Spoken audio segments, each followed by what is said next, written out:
Happy in Jenesano. Well, it may have taken 19 months, but I finally managed to swap the Bogota beat for some pastoral peace of sorts. I'm discounting, due to their brevity, this year's day escapes on foot to Cota and La Calera, as well as a bike ride and subsequent 24 hours in Cajica.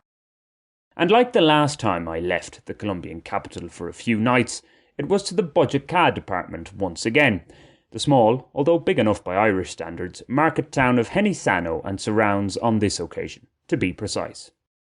Some may wonder why I don't opt for more exotic locations, the argument being, as previously stated on this blog, that once you've seen one Boyacá pueblo, small town, you've practically seen them all. There's merit to that viewpoint. Yet in terms of largely hassle-free travel, towns to the north of Bogota tick many boxes for me. I live a 5-minute walk from the city's northern bus terminal, so travelling north means I avoid most of the metropolis's traffic mayhem. Yes, there's much more to the north of Bogota than Boyacá. However, when it's only a few days' break, I don't want to spend too much time in transit.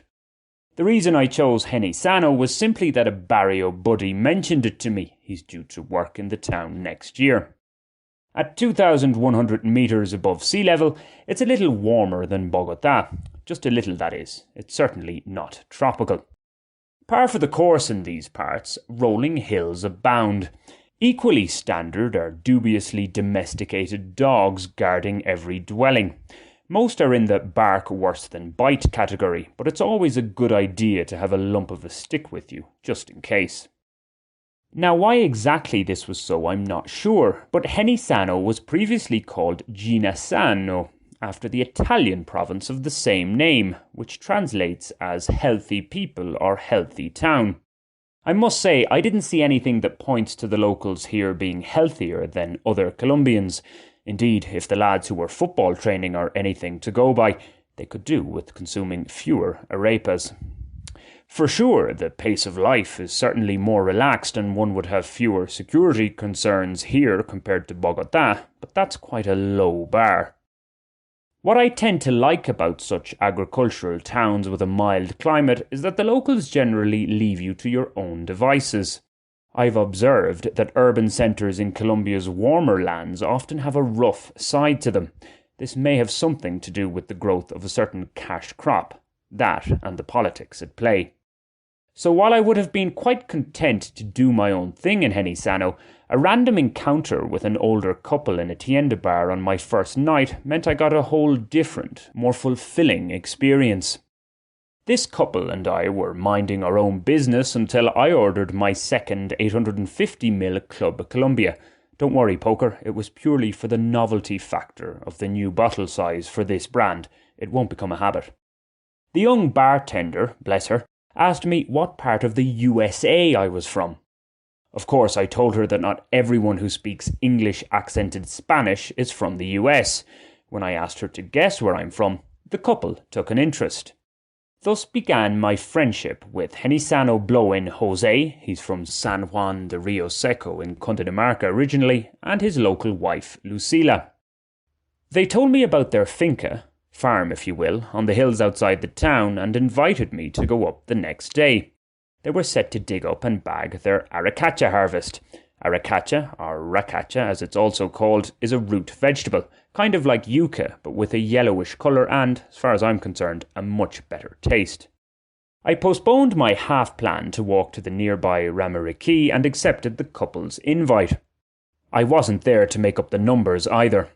I, quite literally, mucked in, getting my hands dirty, putting into piles the dug-up aracacha and then separating the edible root from the plant. A change is as good as a rest and all that. Jose and Lucila did look after me for my endeavours, it must be noted. It wasn't exactly slave labour. Not only that, but after a few celebratory beers back in Jenesano, they came to my rescue, dropping me off at my hotel at the ungodly hour of 10:30 p.m. There was no one attending the inn to let me in.